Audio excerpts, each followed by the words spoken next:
जो बच्चियाँ होती है ना बट साहब, उनके अंदर ना एक बचपना भी होता है ना, मासूमियत भी होती है, शरारत भी होती है। तो वो उसने सोचा कि क्यों ना मैं ना अपने मियाँ के साथ शरारत करती हूँ, फेस के ऊपर ना कुछ छोटे छोटे ना मोहब्बत भरे जुमले लिख दिए। मतलब उसका मकसद सिर्फ इतना ही था कि जब मेरा मियाँ सुबह उठेगा तो वो जब शीशा देखेगा तो अपने मुंह पे वो जो जुमले लिखे हुए पड़ेगा कलर्स के साथ, तो वो मुस्कुरा देगा या उसका मूड अच्छा हो जाएगा। लड़के ने कहा उसके बाद ये बदतमीजी नहीं करनी, दफा हो जाओ यहाँ से, तुमने मेरे साथ किया क्या है, ये कोई बचपना है, हम मैच्योर लोग हैं, हमारे 2 बच्चे हैं, तो ये तो बिल्कुल जिनकी शादियां नहीं हुई होती, और वो ऐसी हरकतें करते हैं। उसने लड़की को इस तरीके से झाड़ा कि उसके जितने जज्बात थे, जितनी मोहब्बत थी, जितना प्यार था, वो सारा पाश हो गया।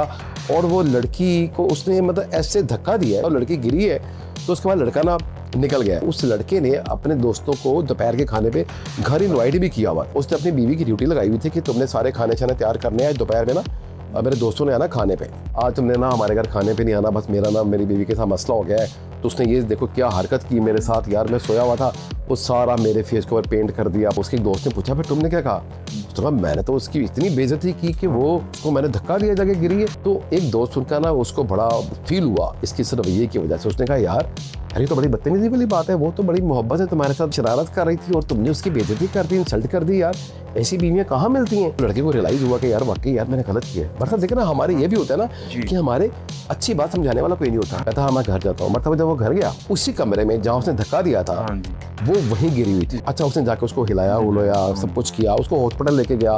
वहां जाके पता चला कि इसकी डेथ तो बड़ी देर पहले हो चुकी है और इसको हार्ट अटैक हुआ। उस लड़की ने उस चिट्ठी पर लिखा हुआ था कि आप मेरे ना हस्बैंड हो, 2 साल हमारी शादी को हो गए, मैं चाहती हूँ कि मैं आपके साथ बाहर खाना खाने जाऊँ, आप मुझे टाइम दें, हम खेलें, हम शरारतें करें। आप तो मतलब जानवरों से भी बदतर हो गए यार।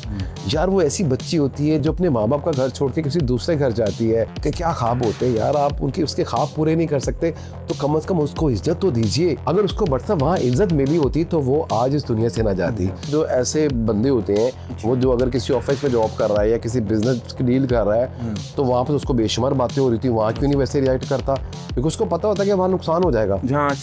तो बीवी के सामने उसको नहीं लगता कि उसका नुकसान होगा, क्योंकि बीवी के बारे में उसको ये लगता है कि यार ये फॉर ग्रांटेड है। जो मुझे लगा कि उस बंदे ने अपनी बीवी को अहमियत नहीं दी, उसने उसको फॉर ग्रांटेड लिया, उसने उसकी फीलिंग को समझा नहीं, उसके जज्बात को समझा नहीं, जिस वजह से ये हादसा हुआ। ये सबक है उन तमाम लोगों के लिए हमारे समेत कि जो बीवियों को फॉर ग्रांटेड लेते हैं, उनकी अहमियत को नहीं समझते। उन्हें सिर्फ ये लगता है कि उनकी जो बीवी है वो सिर्फ घर की सफाई के लिए है, कपड़े धोने के लिए है, खाने बनाने के लिए है, अगर उनके दोस्त आ रहे हैं उनके लिए खाना बनाने के लिए, सिर्फ ये उसकी रिक्वायरमेंट है, इसके अलावा उसकी बीवी को कुछ नहीं चाहिए। तो दोस्तों यकीन मानिए आप बहुत बड़ी गलती पर हैं।